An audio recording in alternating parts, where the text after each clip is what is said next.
Thank you, Chair. Mahalo, Carlos, for the welcome, and Momi, Regent Lou, and others. Okay, on with my report. I want to talk first a little bit about the work we're doing in response to the Maui wildfires. And I'm going to put it into some buckets that we're finding useful for talking about the work we're doing. First, there's a set of direct services. These are mostly being provided to those heavily impacted in the community on Maui with Maui College at the core of this. The 9,000 meals that were being cooked every day in the Maui College cafeteria are now down to about 2,000. And they have quickly adapted the culinary curriculum there. So the students are actually able to prepare 2,000 meals a day. And that is useful for them in their education, as well as providing service to the community. Maui College is also the physical hub for a lot of the services with FEMA and the Small Business Administration service centers on campus as well. And I also want to mention and acknowledge the work of the Pacific Disaster Center, one of our large programs on Maui, which has been providing the geospatial and information support to all the emergency responders and was stationed in the Emergency Operations Center. Second bucket I want to talk about is the care we're giving to our current students. We have a little over 3,000 students from Maui on all of our campuses. About 330 of those are from Lahaina. And while most of those are at Maui College, Manoa has over 600, Hilo has over 100, West Oahu has over 100. So they're scattered throughout the system as well. We have reached out to all of them. They need a variety of support. Some of it is obviously financial. We're using the funding that has been donated in addition to the $2,000 I mentioned that went to students with a Lahaina zip code. We know many others on Maui have been affected as well. And there's a process for applying for funding that is out, and we're already dispersing that. We have several $100,000 of disaster aid raised by the UH Foundation for our students, and that's on its way out. We're doing things like adjusting the installment payment plans, looking at their academic programs and deadlines to make sure students who thought they would be online but want to be on a campus, we're adapting to, and vice versa. I also want to mention mental health, and this comes up pretty regularly. We do have a system-wide group that came together to look at how to provide support. We have a support group for already going facilitated groups for students to build relationships with each other and get peer support. We are also looking right now at a budget plan, and 2 weeks ago when we presented the operating budget for this year, we did mention that we would likely have some expenses in this area, and we do have a proposal from all 10 campuses on how to move forward. And so we're looking at how to fund that. It does not look like it will break the bank. A third bucket I want to mention is about giving hope to future students. We are very worried, especially that high school students who are really impacted and devastated by the fires will not see their way forward to college. And I mentioned last month the Lahainaluna class of 2020 and 2024 in particular. This is the class that didn't get a freshman year because of COVID. And now they come back for their senior year, and they are not able to attend their school. So I want to thank Regents Wilson and Akitake for joining me on Monday when we announced full scholarships to every Lahainaluna senior at any UH campus. And we are actively fundraising to extend that to a full 2 or 4 years. So far, we've announced the first year, and it was pretty moving to see them at their campus within a campus in Kihei, and looking forward to moving back to their school after their break in mid-October. We are also actively extending our early college program, our running start application deadlines. These are programs that give Maui high school students a chance to earn college credits. And it's one of the ways we make it clear to them that they can succeed in college. And we're doing a version of the Next Steps program to help build their pathways into college. Doing a lot of work around water quality testing. I'm putting that in a separate bucket because it has been so important to the people of Maui with, and I'm sure you've all read about the contaminants. It's a great collaboration between Maui College, students and the Water Resources Research Center at UH Manoa, doing testing, and students are collecting the samples and running some of the tests at both Maui and Manoa. We also had an interesting program with Sail Drone. These are uncrewed solar wind powered drones that collected data off Lahaina Harbor, and we can compare before, current, and we're really concerned about what will happen after the next heavy rain when there's substantial runoff into the harbor. And so we'll run another mission then to see what's going on. Next bucket is around workforce. We know so many Maui residents have lost their jobs. And again, Maui College is front and center, but collaborating with the rest of the community colleges to assist with that. Looking now at areas of hazmat remediation, looking into expanding construction, perhaps assembly of tiny homes or whatever gets decided.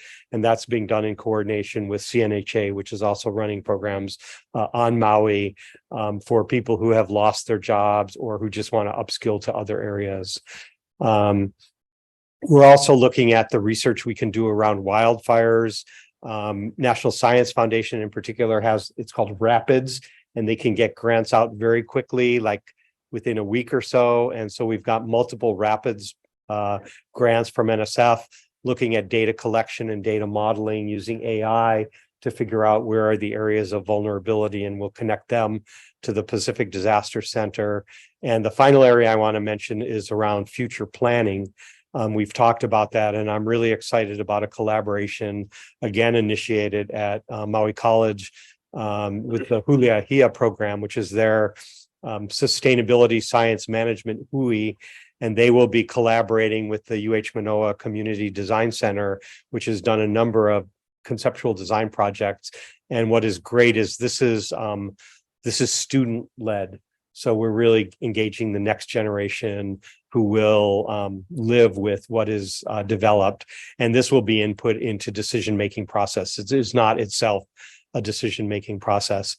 A lot of this is relying on philanthropy, and I want to thank the UH Foundation, Vice President Tim Dolan, and Foundation Board Chair Rich Wacker assembled a meeting with the Hawaiʻi Community Foundation, Micah Kane, Michelle Kauhane, Terry Shibuya, who handles their scholarships, with myself, Chancellor Hokoana, and Provost Bruno just a couple of days ago, to really talk about how we can work together to advance common goals. And obviously they have raised substantial resources, well over 100 million. And we think the work that we're doing that I've just outlined is some of what can be funded. Let me give you a quick summary of enrollment before next month. Our system-wide headcount is up about 1.2%. We're right now just under 49,000. That's a duplicated headcount number. We have about the same number of students seeking degrees, which is great because that number had been shrinking. Our course sharing, and this is what accounts for the duplication, students taking courses at multiple campuses, that is up almost 8%, mostly at our community colleges. And Vice President Halbert is leading work with the campuses to try to make that easier among all 10 of our campuses. This is a great trend, and it also impacts kind of the shape of the numbers. And we'll tease that out for you in November with our full enrollment report. And our dual credit, which is mostly early college for high school students, is up about 7%. And again, mostly at the community colleges.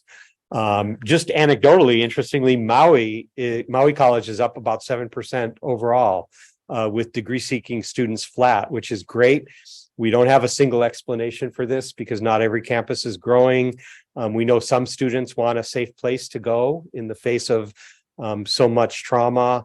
We think some students may have stayed home rather than go somewhere else because they want to be with their families.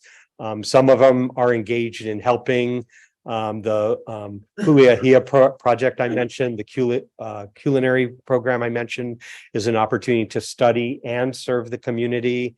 The only downside really is that their continuing students are down. So the number of students from last year continuing on this year. So we'll have to be looking at that. Just a quick summary on SCR 201. As you heard, Vice President Halbert is actively consulting with the faculty senates. That is underway with that as a consultation process. We have also scheduled impact bargaining, and the testifier mentioned the importance of working with UPA, and that is scheduled as well as a separate process from the work we do with the senates. At this point, we are still planning to bring to the board in November those matters that the board has to approve. There are other parts of this process that are not subject to board approval that are in executive policies, and those may extend out to the end of the calendar year, which was our original commitment to the board. Quick update on athletic conference realignment. Last month, the Pac-12 was down to 4. And as I foreshadowed, Stanford and Cal have moved on to the ACC, leaving only Washington State and Oregon State in the Pac, well, now Pac-2.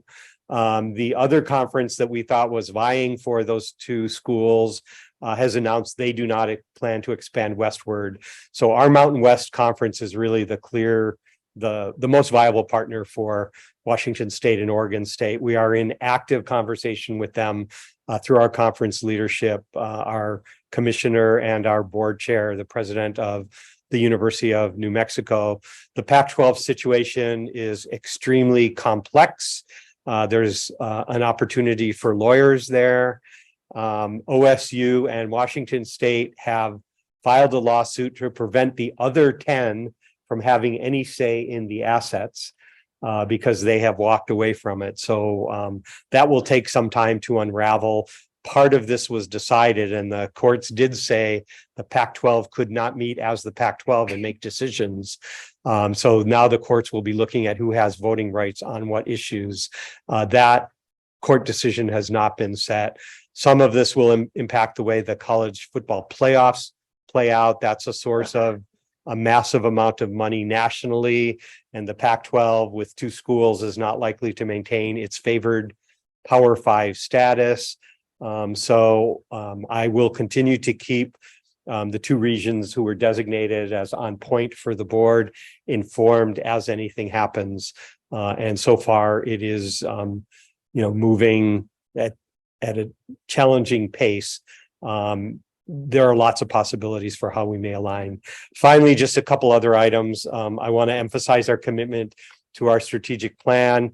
You see that in all of our new budget requests that are before you on the consent agenda that we talked about 2 weeks ago in committee. You saw a press release about a new position in conservation that was identified as a hub. We are thrilled that Suzanne Case, with her experience from both the Nature Conservancy and DLNR, has agreed to join us. We have 2 positions pending. One is a leadership position at the system level who will liaison with the Kuleana Committee because we do not have a single full-time person dedicated to that role.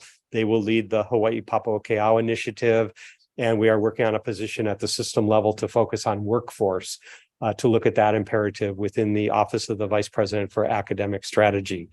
Very last comment is we're watching very carefully the federal government and my personal assessment is likelihood of a federal government shutdown. We have been through this before. I think this is my 3rd likely one since I became interim president and then president. It's not likely to have impact on students if it doesn't last too long. The biggest short-term effect would be on new federal grant awards and federal grant renewals. And we'll just have to manage our way through that. But this is one of the reasons we have a reserve policy so that we don't, especially on grant renewals, hopefully we won't have to lay people off just because the federal government is not ready to continue to restore the federal funds. Our experience is that when they amp up again, things are all done retroactively. Mr. Chair, that concludes my president's report.